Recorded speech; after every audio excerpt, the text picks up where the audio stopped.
नहीं, बिल्कुल बहुत अच्छा लग रहा है। काफ़ी पॉजिटिव माहौल है। कब सभी एथलीट से मिल रहे हैं अदर स्पोर्ट के, और अच्छा लग रहा है सभी से मिलके। अच्छा माहौल है और बढ़िया। सब वैसे बॉडी भी अच्छी है। और पिछले बार एशियन गेम्स में बिल्कुल फर्स्ट था, और पहला एशियन गेम्स था, उसमें गोल्ड जीता था। फ्लैग बेरर भी था, तो वो भी बहुत एक बड़ी बात थी मेरे लिए। नहीं, बहुत अच्छा था। और अभी दोबारा से फिर यहाँ पे हैं, तो बहुत अच्छा लग रहा है फाइनली। और 4th को फाइनल है, अच्छा करेंगे उसमें बढ़िया। 2018 से लेके अभी तक नीरज भाई कंसिस्टेंसी जो है आपकी बहुत ज़बरदस्त रही है। एक आधा ऊपर नीचे हुआ है लेकिन कंसिस्टेंसी रही है। आपको लगता है कि जो फॉर्मूला है आपका वो यही है कि कंसिस्टेंट रहो, फोकस्ड रहो? पीछे हो। नहीं, बिल्कुल जी, मुझे लगता है कि कंसिस्टेंट सिर्फ थ्रो में ही नहीं, अपना ट्रेनिंग में भी कंसिस्टेंट लगातार ट्रेनिंग करते रहो। अपने जो टेक्निक है उन पे कंसिस्टेंट काम करते रहें, तो बिल्कुल वो कंसिस्टेंसी बनी रहती है। धीरे धीरे इम्प्रूवमेंट भी होती है। जैसे पिछला साल काफ़ी अच्छा रहा था, इम्प्रूवमेंट हुई थी, 2 बार नेशनल रिकॉर्ड हुआ, और इस बार भी अच्छा लग रहा था। बट वही है कि थोड़ा बहुत इंजरी वगैरह चलती रहती है, तो वो थोड़ा रुकावट बन जाती हैं। बट अच्छा है, सब बढ़िया है। कंसिस्टेंसी जो है वो अच्छा लगता है कि कंसिस्टेंट है परफॉर्मेंस। 2018 से 2023 में जब आप आए हैं तो जी। एक माइंडसेट दूसरों की तरफ में दिमाग में क्या देखते हैं जो भारतीय एथलेटिक्स की तरफ बदला है आपके मेडल के बाद, जब आप बिल्कुल जी, यहाँ आए? सबसे बड़ा तो मुझे जो खुद एथलीट्स के मुंह से सुनना बहुत अच्छा लगता है, जब वो बोलते हैं कि उनको एक बिलीव हो गया कि हम भी जीत सकते हैं। यही मेरा सबसे बड़ा मैसेज था कि ठीक है, मेडल तो आ गया, लेकिन सबसे बड़ा मैसेज यही था कि हम भी इनके बीच में कम्पीट कर सकते हैं। यूरोपियंस या बाहर के USA के एथलीट हैं जिनको हम मानते थे कि शायद से बहुत टफ है, उनके बीच में खेलना और जीतना पॉसिबल है। तो वो मैंने वही चीज़ बोली थी, और वो सबसे अच्छा लगा है फील करके कि उनको अभी वो चीज़ लग रही है कि हम भी जीत सकते हैं। और आप परफॉर्मेंस देख सकते हैं एथलेटिक्स की कितनी बढ़िया है। तो उसमें बिल्कुल गवर्नमेंट बहुत अच्छा, टॉप साई फेडरेशन सभी बहुत अच्छा कर रहे हैं। और बिल्कुल मैं थैंक यू करता हूं, जो प्राइवेट स्पॉन्सर्स भी हैं वो भी बहुत बढ़िया कर रहे हैं। तो ऑल ओवर सभी का एफर्ट है जो अपना इंडियन स्पोर्ट एथलेटिक्स ऊपर उठ रहा है। अर्शद नदीम से मिले आप? अर्शद अभी नदीम तक से यहाँ पे तो मिले? नहीं मिला, मैं वर्ल्ड चैंपियनशिप में मिला था, तो होपफुली यहाँ पे मिलेंगे। नीरज, गेम आप से थोड़ा पहले। रीसेंट प्रोसेस के बारे में बताएंगे डायमंड लीग से यहाँ तक, मींस टेक्निकली अगर आप थोड़ा सा टच कर पाएँ डॉक्टर क्लॉस के इनपुट्स, और जो एशियन गेम्स में you have nothing to prove, you have done it all, Olympic champion, world champion, Asian Games champion, तो वो जो मोटिवेशन लेवल है वो एशियन गेम्स के लिए ऊपर रखना, उस प्रोसेस के बारे में थोड़ा सा अगर आप if you can tell me. नहीं, बिल्कुल ट्रेनिंग में जो फोकस रहता है टेक्निक पे, तो वो तो मेन वो चैलेंज होता ही है कि कंपटीशन में कैसे उसको दोबारा उसको दिखाएं, क्योंकि कंपटीशन में बॉडी लैंग्वेज या बॉडी कंडीशन बिल्कुल अलग होती है। तो वही फोकस रहेगा कि कैसे टेक्निक को प्रॉपर करके और एफर्ट लगा सकें, वही सबसे बड़ा चैलेंज होता है और वही फोकस होता है सबसे बड़ा। तो वही कोशिश करेंगे आपने कि कुछ अपनी इंजरी के बारे में भी कुछ डिस्कस किया कि थोड़ा ग्रोइन आपको ट्रबल दे रहा है, कैन यू हाँ, वही वो टेक्निक उसी वजह से थोड़ा गड़बड़ हो जाता है, क्योंकि टेक्निकल स्पोर्ट है काफ़ी जेवलिन, और अगर थोड़ा सा भी कहीं ना कहीं कुछ खिंचाव है तो वो मसल खुद को बचाती है, तो उससे पूरी टेक्निक खराब हो जाती है। तो वही चैलेंज होता है कि कैसे उसको टेक्निक को प्रॉपर वो करें। नीरज, छोटा स्टेडियम और बड़ा स्टेडियम जी, क्या फर्क पड़ता है? ज़्यादा दर्शक का फर्क पड़ता है या पूरा माहौल ही बदल जाता है? क्योंकि यहाँ का स्टेडियम काफ़ी बड़ा है। आपका बिल्कुल। कोई इसमें? बिल्कुल जी, मैं कल गया था स्टेडियम में, और बड़ा स्टेडियम मुझे बहुत पसंद है। हमेशा ही मुझे बहुत अच्छा लगता है जब बहुत पब्लिक होती है, भरा होता है स्टेडियम, मुझे बहुत अच्छा लगता है। सभी तरह का एक्सपीरियंस किया है जी। अपनी बेस्ट मैंने कुछ छोटे स्टेडियम में भी की है, बड़ों में भी कई बार हुई है। और पिछली बार टोक्यो में जो एक्सपीरियंस किया, स्टेडियम तो बड़ा लेकिन लोग नहीं थे वहाँ पे, तो फर्स्ट टाइम आज ऐसे आप बड़े हैं। नहीं सर, बड़ा तो क्या सर, वो तो चलता रहता है स्पोर्ट्स में, लाइफ में हमेशा इंसान बढ़ता रहना चाहिए, बस अपनी मेहनत जारी रखनी चाहिए, खुश रहो, बस वही है सबसे बड़ी चीज़ तो।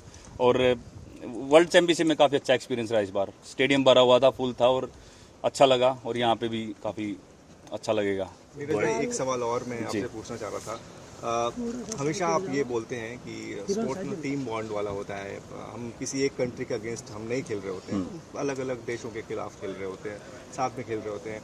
लेकिन कभी भी ऐसा होता है ना कि जब भारत के साथ पाकिस्तान खेल रहा होता है तो वो बातें आती हैं कि हाँ जी, है ना, तो बिल्कुल आती हैं वो तो। बस मैं ये आपसे समझना चाह रहा हूँ कि एज एन एथलीट और इतना बड़ा नाम आप बन चुके हैं, आपके ऊपर में एक एडिशनल क्या प्रेशर होता है कि यार ऐसा नहीं हो कि है ना, मतलब कंट्री की इमेज वाली बात रहती है? सर देखो, कंट्री की इमेज मुझे लगता है कि सिर्फ एक के उस पर नहीं होता, सभी स्पोर्ट्स में होता है। ऐसा नहीं है कि वो भी तैयारी करते हैं, तो ऐसा तो मतलब अभी तक तो यही हुआ है कि हमेशा जहाँ खेले हैं, अगर अर्शद नदीम की बात करें तो वहाँ से हाँ जीते हैं। तो वही है कि अगर जो भी होगा वो चीज़ भी एक्सेप्ट करेंगे।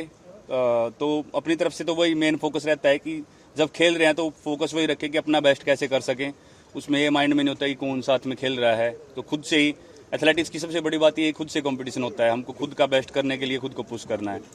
तो ये बिल्कुल मैं मानता हूँ कि अपने इंडिया में इंडिया पाकिस्तान का चलता है हमेशा, और एशियन गेम्स में है तो बिल्कुल ही अब यूरोपियन एथलीट्स यहाँ पे नहीं है, बाहर के कोई एथलीट तो बहुत और ज़्यादा फोकस रहेगा। पर वही जैसा कि मैं हमेशा बोलता आया हूँ कि सबसे पहले तो खुद से फाइट है और अपनी थ्रो अच्छी करने की कोशिश करनी है, अपनी टेक्निक अच्छी करनी है और बाकी सब देखा जाएगा। 90 मीटर कुछ साल पहले अगर बात करें तो किसने सोचा नहीं था कि हमारे पास एक ऐसा एथलीट होगा जो वर्ल्ड चैंपियन भी होगा, ओलंपिक चैंपियन भी होगा एक साथ, वो भी ट्रैक एंड फील्ड में। तो क्या वजह मानते हैं इसकी? वजह तो सर देखो ऑल ओवर स्पोर्ट भी है सभी की, और काफ़ी कुछ जो मुझे लगता है कि अपने कमियों से आपने जो भी कंपटीशन खेल लिया उनसे सीखते आए हैं कि कैसे क्या करना है, और खुद पे बिलीव रखना बहुत ज़्यादा ज़रूरी है कि कैसे हम compete कर सकते हैं इनके बीच में। जैसे जब छोटा था तो वीडियोस देखता था इनके कि काश मैं इनसे कभी मिलूं इंटरनेशनल थ्रोवर से और इनके साथ कभी होपफुली compete कर पाऊं। तो वो सारे सपने सच होते आते हैं सर जब आप पैशन के साथ काम को करते हो। तो बहुत पैशन था स्पोर्ट के लिए, जेवलिन के लिए। तो रात को सपने भी कई बार वही आते थे कि थ्रो कर रहे हैं उनके साथ। तो वो मुझे लगता है कि वैसा पैशन बहुत हेल्प करता है किसी भी काम में, चाहे मैं स्पोर्ट की बात नहीं करता, किसी भी काम में है तो वो अगर आपके अंदर वो पैशन आ गया है तो वो बिल्कुल वो बहुत ज़्यादा हेल्प करता है आगे बढ़ने में। और बाकी ऑल ओवर स्पोर्ट तो है ही। नीरज भाई, एक 90 मीटर जो हमेशा सवाल उठाती है, आप परेशान तो नहीं करता कहीं, या फिर आप? नहीं, बिल्कुल जायज़ सवाल आपका, क्योंकि मैं भी काफ़ी क्लोज हूँ। ऐसा नहीं है कि मेरा भी मन है कि वो थ्रो लगाएं, तो ऐसे परेशान नहीं करता। बट वही है कि मैं प्रोसेस पे बिलीव करता हूँ कि कभी ना कभी जब भी लगेगा तो उसका वेट करता हूँ। ऐसा कोई जल्दबाजी नहीं है मेरे अंदर कि मुझे अभी करना है। तो जब भी होगा मैं खुश हूँ कि कंसिस्टेंट परफॉर्मेंस है, वो भी बहुत बड़ी बात है। कम नहीं हो रही है परफॉर्मेंस, सबसे बड़ा मेन फोकस तो वो है, और मैं उससे खुश हूँ। और अब जब भी थ्रो लगना होगा तो वो ज़रूर लगेगा और उसका वेट है बस। यहाँ पे प्रैक्टिस हो चुकी है? अभी यहाँ पे आपने प्रैक्टिस की है या कल करके आए, थोड़ी बहुत करके आए थे। तो यहाँ से मुझे भी ठीक था, देखना कल है। बारिश थी पर होपफुली बारिश ना हो फाइनल में। अच्छा नीरज भाई, अक्सर ऐसा देखा जाता है, मतलब अगर हम थोड़ा पिछला अगर आपका थ्रोज उठा के देखें तो अक्सर हमने देखा है कि आप पहले दूसरे थ्रो में आपको पता लग जाता है कि आप मेडल आने वाला है जी।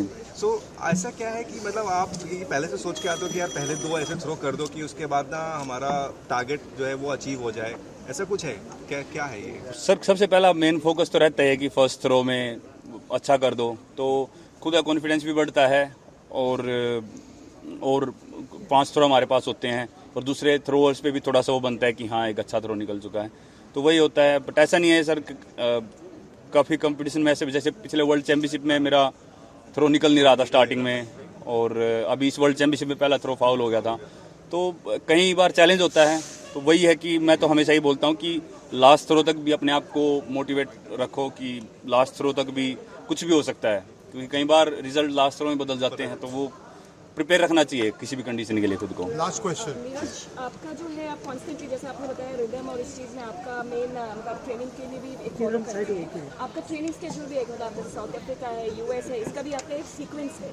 जी। उसके मतलब पीछे रीज़न क्या है और मतलब आप बता सकते हैं? जी बिल्कुल, उसका रीज़न ये होता है जैसे अब नवंबर दिसंबर जनवरी यहाँ पे यूरोप में या इंडिया में काफ़ी ठंड हो जाती है अपने पटियाला में, तो फिर हम ज़्यादातर साउथ अफ्रीका में ट्रेनिंग करते हैं। तो उसके लिए पूरा फिर कोच फिजियो हम और जिससे भी मतलब बात करके प्रॉपर प्लान बना के, और काफ़ी इंटरनेशनल थ्रोअर हैं वो भी बाहर उधर ही आते हैं, तो पूरा प्लान अपना फेडरेशन और टॉप्स को पूरा भेज देते हैं और वो काफ़ी अच्छे से उसी टाइम प्रोसीजर शुरू कर देते हैं।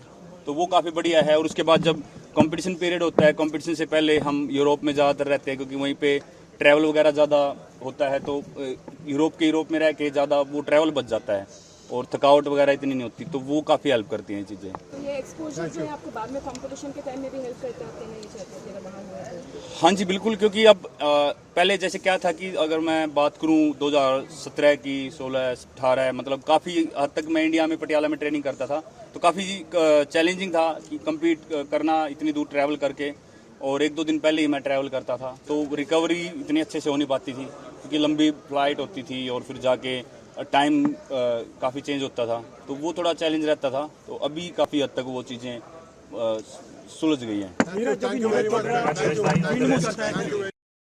इसे फ्रैक्चर के रूप में लेते हैं या मोटिवेशन के रूप में देखते हैं इसको? मोटिवेशन तो बिल्कुल रहता है जी। प्रेशर देखो, वो कंपटीशन में प्रेशर वही होता है कि जब हमारी बॉडी वैसी नहीं काम कर रही होती जैसा हम चाहते हैं, उस टाइम थोड़ा सा खुद पे प्रेशर ये बनता है कि यार क्या हो रहा है, कि इतना अच्छा हो नहीं पा रहा, क्योंकि बॉडी है हमेशा एक जैसी नहीं रहती। बट प्रेशर कम है सर, और मोटिवेशन ज़्यादा होता है कि लोगों की उम्मीद है, और उम्मीद उसी पे होती है जिस पे लगता है कि हाँ कुछ हो सकता है। और भगवान की दया से आज तक उम्मीद अच्छी हुई है और उम्मीदों पे खरे उतरे हैं। कोशिश ये रहेगी कि हमेशा ऐसे ही आपकी उम्मीदों पे खरे उतरे।